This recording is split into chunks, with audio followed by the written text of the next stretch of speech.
Hello dear students, I am Neeraj. I am fine and hope you also will be very fine. Today I will teach you the first lesson of English Prose class 11, My Struggle for an Education, written by Booker T. Washington. The means of my struggle for an education is शिक्षा के प्रति मेरा संघर्ष. Dears, this is very important lesson because we learn that from these lessons the writer Booker T. Washington got many achievements. So we should learn these lessons. So without waste the time, we start the summary today. So we know the summary.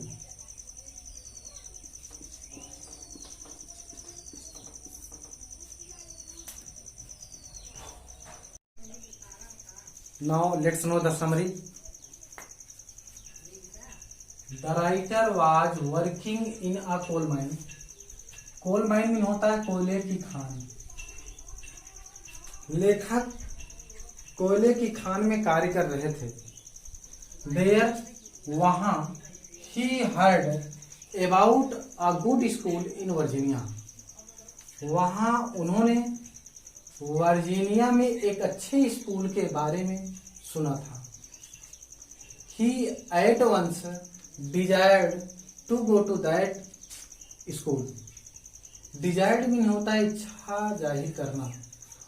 वे तुरंत उस school में जाने का इच्छा प्रकट किए. दो यद्यप he did not know the exact माने होता है ठीक ठाक या उचित या स्पष्ट. यद्यप he did not know the exact location of the school in the state of Virginia. यद्यप उन्हें वर्जीनिया के राज्य में स्कूल का स्पष्ट पता नहीं मालूम था. बट लेकिन डिटरमाइंड निश्चय किए, पक्का इरादा बनाए, to make an effort to get there. लेकिन या कह लीजिए फिर भी वे उस स्कूल में पहुंचने के लिए प्रयास करने का पक्का इरादा बनाए. The writers mother was afraid of sending him out to the school. लेखक की मां उन्हें स्कूल में भेजने से डरती थी. बिकॉज क्योंकि there was no money for the clothes and the fare. क्योंकि कपड़े और किराए के लिए उनके पास पैसा नहीं था. somehow किसी भी तरीके से द राइटर गॉट परमिशन.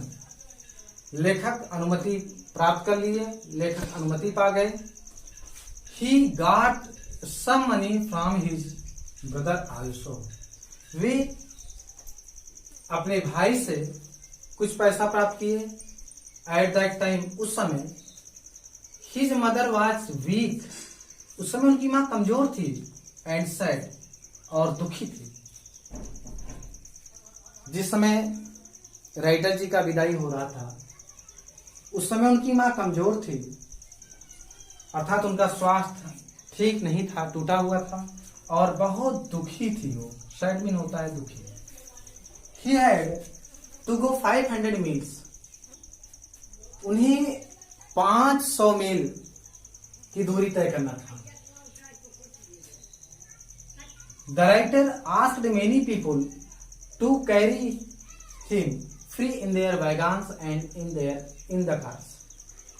लेखक बहुत से व्यक्तियों से उनके घोड़ा गाड़ी और कार में फ्री अर्थात निःशुल्क अपने आप को ले जाने के लिए पूछा. दस इस प्रकार he traveled 500 miles from Meldon. इस प्रकार वे मेल्डन से 500 माइल्स यात्रा किए. And reached Richmond in the Virginia. और वर्जीनिया में रिचमंड शहर पहुंचे. Hampton was about 82 miles from there.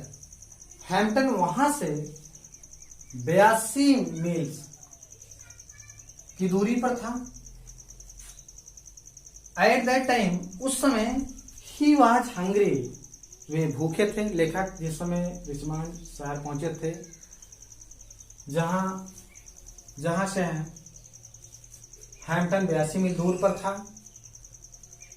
उस समय लेखक बुकर टी वाशिंगटन हंग्री, भूखे थे, टायर्ड, थके हुए थे, एंड और डर्टी माने गंदे थे, अर्थात अव्यवस्थित थे. उनका बाल स्नान नहीं किए थे, कपड़े चेंज नहीं किए हुए थे, जिस तरीके से वो बहुत डर्टी, बहुत गंदा दिखते थे. He reached there late at the night. वे वहां काफी रात को पहुंचे थे. वे रिचमंड शहर काफी रात को पहुंचे हुए थे, बहुत रात हो चुकी थी. The city was new to the writer. शहर लेखक के लिए बिल्कुल नया था. He had no money to buy food and get room to sleep in. सोने के लिए और भोजन खरीदने के लिए उनके पास पैसे नहीं थे. ही वॉक्ड टिल आफ्टर मिडनाइट. वे मिडनाइट मीन होता है स्टूडेंट्स आधी रात. मिड माने होता है आधा और रात, नाइट मीन होता है रात. वे आधी रात्रि तक, वे आधी रात्र के बाद तक सड़कों पर पैदल चलते रहे, वॉक करते रहे. वॉक मीन होता है पैदल चलना. ऑन गेटिंग टायर्ड, जब वे थक गए, अर्थात थकने पर, he crept under a sidewalk. वे एक साइड वॉक, फुटपाथ पर चुपके से रेंग कर चले गए. अर्थात साइड वॉक में होता है बड़ा सा एक फुटपाथ होता है, जिसे हम ओवरब्रिज भी एक नॉर्मली रूप से कह सकते हैं. तो वे साइड वॉक के नीचे रेंग कर चले गए. And slept there on the ground. और वहां पर वे जमीन पर सोए, अर्थात वे पूरी रात सोए. द नेक्स्ट मॉर्निंग, अगले दिन प्रातःकाल, जब राइटर जी जब जागे, तो द राइटर सा असिप, लेखक ने एक जलयान देखा, एक पानी की जहाज देखा. It was unloading goods. उस जहाज पर से वस्तुएं अर्थात सामान उतारे जा रहे थे. अनलोड मीन होता है खाली करना. उस जहाज से वस्तुएं उतारे जा रहे थे. The writer went to the captain of the ship. लेखक तुरंत जलयान के कप्तान के पास गए. एंड वर्क ऑन इट, और परमिशन लेने के बाद वर्क ऑन इट, इस पर कार्य किए. एंड गॉट मनी, और पैसा प्राप्त किया, अर्थात पैसा कमाए. He was extremely hungry. वे बहुत भूखे थे. He purchased food and ate it. वे भोजन खरीदे और फिर उसे खाए.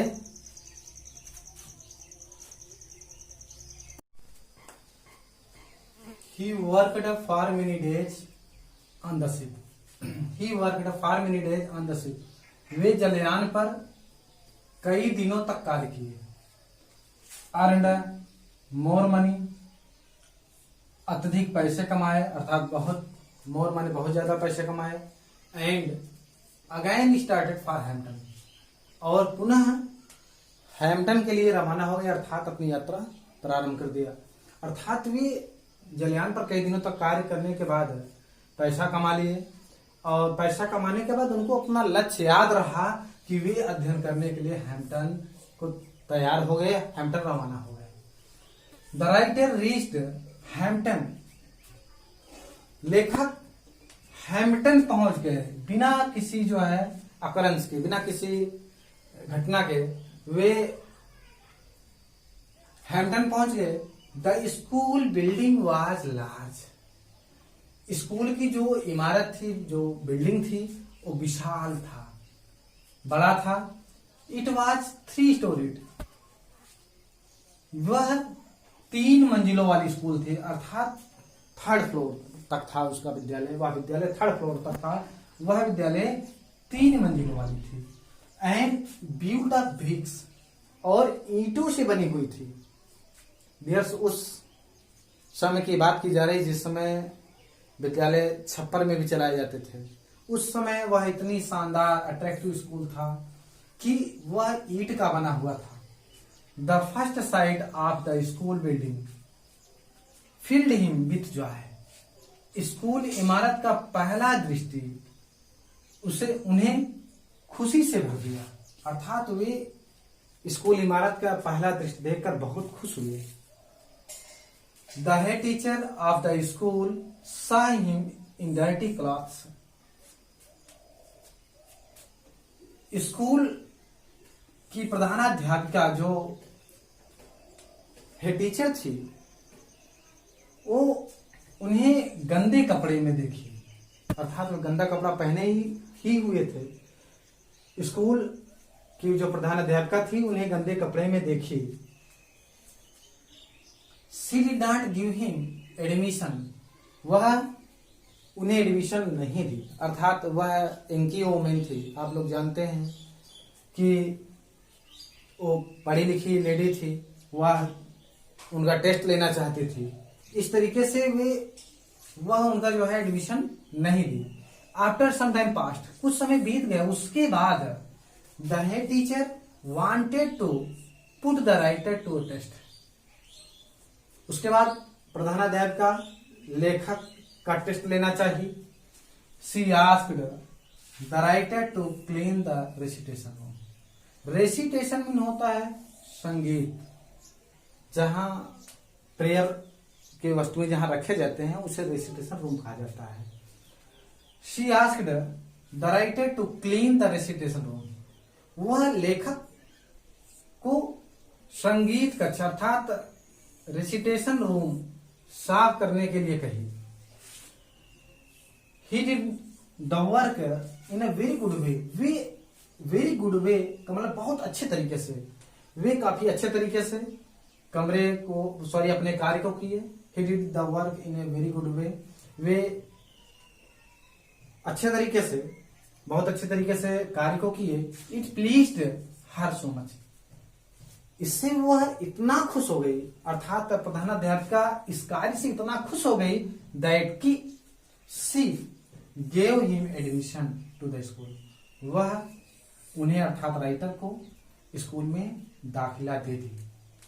The writer was very happy on getting admission. लेखक स्कूल में दाखिला लेने पर, जब उनका दाखिला हो गया तो बहुत खुश थे। लेखक स्कूल में दाखिला लेने पर बहुत खुश थे। It was the best examination of his life. वह उनके जीवन का सबसे अच्छा परीक्षा था। तो डियर स्टूडेंट्स, ऐसे एग्जामिनेशंस सभी को देने हैं। I hope every person are ready to get this type of examinations. That's all. आज आपका प्रथम लेसन का समरी फिनिश्ड हो चुका है। यदि आपको यह वीडियो अच्छा लगे तो आप इसे लाइक करें, शेयर करें और कमेंट बॉक्स में जाकर के कमेंट बताएं कि आपको ये वीडियो कैसा लगा। Thank you, that's all, love you.